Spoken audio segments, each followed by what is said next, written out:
Olá pessoal, tudo bem?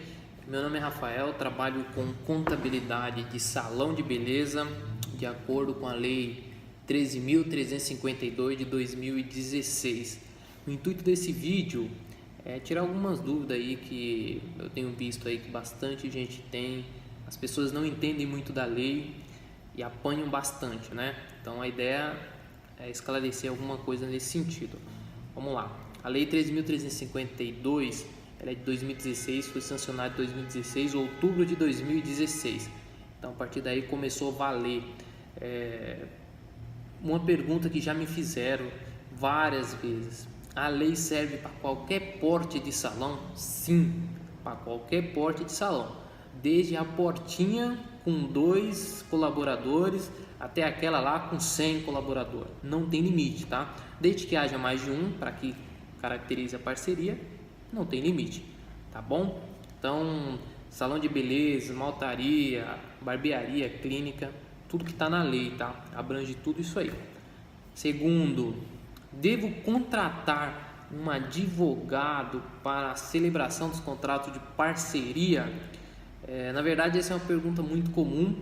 Já fui em lugares onde a pessoa falou: não, meu advogado já fez o meu contrato de parceria, tá tudo certo. Mas aí a gente tem um problema. Primeiro, que eu não acho que tem que ser o advogado que tem que fazer esse contrato de parceria. Mas, se acha bem fazer, não tem problema. Só que o mais importante é ter um contador que tenha pleno conhecimento da lei, que saiba como a lei funciona, porque o mero contrato de parceria não caracteriza a parceria. A lei ela tem bastante exigência, é uma lei curta, apenas um artigo com bastante parágrafos, dá mais ou menos uma folha e meia. Só que se você tiver um contrato de parceria e não fizer o mínimo, que lá fala que a obrigação do salão reter o valor do imposto de renda, do MEI, se for o MEI, do profissional, da comissão dele, e recolher os cofres públicos, tá? Tá lá no parágrafo 5º. Então, se você contrata um advogado, ele vai fazer um contrato de parceria e vai te entregar o contrato de parceria. Meramente, até porque advogado não tem conhecimento e também não é capacitado, nem pode, porque quem tem que fazer isso é contador, né? A questão de contabilidade. Então, advogado, conhecimento dele em relação ao contrato, ele vai te fazer um contrato lá nos moldes da lei e não vai te entregar uma contabilidade. Como eu falei, ele não tem capacidade, não tem conhecimento técnico para fazer contabilidade e nem pode por conta da atividade ser diferente. Então, o advogado vai se limitar a isso, tá? O contrato de parceria, ele é tão simples como o contrato de CLT, que não passa por um advogado, é feito pelo contador. Então, o contrato de CLT tem que ter função, salário, local de trabalho, o que vai ser feito, básico. As partes assinam, começa a valer. O de parceria não é diferente. O de parceria, no parágrafo 10º, ele fala quais as cláusulas obrigatórias do contrato de parceria. Se você colocar aquelas cláusulas obrigatórias no contrato simples, já está valendo. Aí é claro, cada um coloca ali de acordo com a sua necessidade, algumas cláusulas, algumas obrigações que acha necessário por conta da tua empresa, porque você acha melhor, que você quer mais segurança.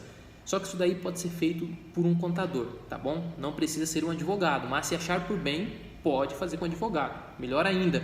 Só como eu falei, não adianta só o contrato de parceria. Se fizer como advogado, vai ter que ter um contador em conjunto. A tua contabilidade tem que ter pleno conhecimento da lei, tá? Como eu te falei, tem a questão da retenção dos tributos, deve ser feita a retenção dos tributos da comissão do profissional e recolhida aos cofres públicos, tá? Uma outra coisa também, parágrafo 5º, nem tudo que entra no salão é considerado faturamento do salão para tributação. Mas para isso, a sua contabilidade tem que estar perfeita. Por isso que eu falei que o mero contrato de parceria não caracteriza a parceria, tá? Até porque você vai perder muito dinheiro, porque para o fisco, se entrar R$1.000 na tua conta, você tem que tributar os R$1.000, é faturamento. Só que a lei, lá no parágrafo 5º, ela fala que mesmo que o salão emita uma única nota fiscal, a parte destinada ao profissional não vai ser considerado na receita bruta do salão, ou seja, para a tributação. Só que para isso eu tenho que explicar para o fisco. Vai entrar R$1.000 na minha conta corrente, lá no meu livro diário, no meu balanço, no meu balancete, eu preciso dividir isso aqui. Vou falar para o fisco, olha fisco, R$500 é meu, eu vou tributar. Os outros R$500 é do meu profissional. Então eu lanço lá numa continha lá, valor recebido a título de terceiro, enfim, uma conta na contabilidade. Só que para eu ficar isento da tributação da parte do parceiro, eu preciso fazer contabilidade de fato. Eu preciso contabilizar o parceiro e contabilizar o salão. A soma dos dois tem que dar os R$1.000, mas contabilidades diferentes, separadas, tá?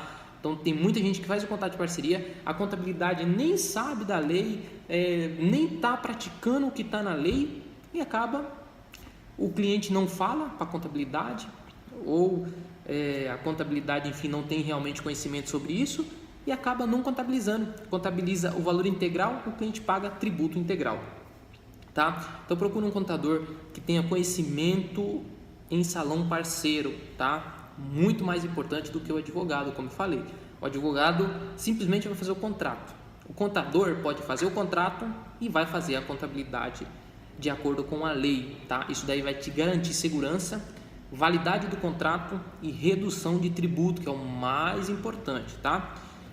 Uma última coisa, para não ficar muito longo, preciso ter MEI? Muita gente pergunta isso, muito profissional pergunta, tá? Não precisa, tá? Diferente de que muita gente fala que o profissional tem que ter MEI, não precisa, tá? Tá lá no parágrafo 7º, ele fala que o profissional parceiro poderá, não é deverá, poderá ele pode, é opcional, não é deverá, se fosse deverá, obrigatoriamente, poderá.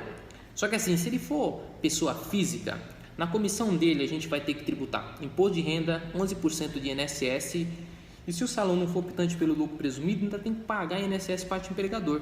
Então, para que isso não ocorra, a gente faz o MEI, ou empresário individual, no qual o MEI ele vai pagar R$54, limitado ao faturamento de 81 mil por ano, e no EI, que é o empresário individual, não tem esse limite, só que ele vai pagar aí, começando na tabela, em 6%, tá?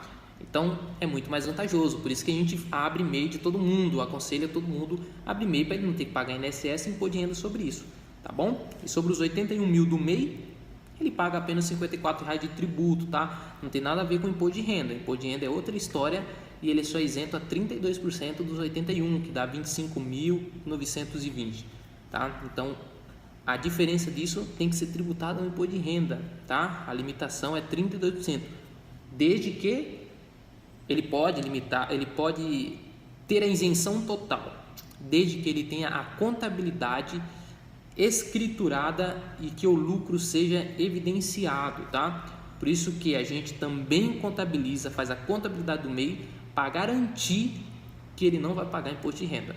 Então, no nosso caso aqui, a gente faz a contabilidade do salão e faz a contabilidade do MEI, mesmo sendo dispensado, tá? Então a gente faz a contabilidade do MEI para garantir que ele não vai pagar imposto de renda. Se eu não fizer a contabilidade do MEI, eu só posso isentá-lo lá no recebimento isentos e não tributado no imposto de renda 32%, que são R$26 mil arredondando, tá? A diferença disso tem que ser tributado. Então, para não correr esse risco, a gente contabiliza o MEI também, tá bom? Um abraço, precisando, estamos aí.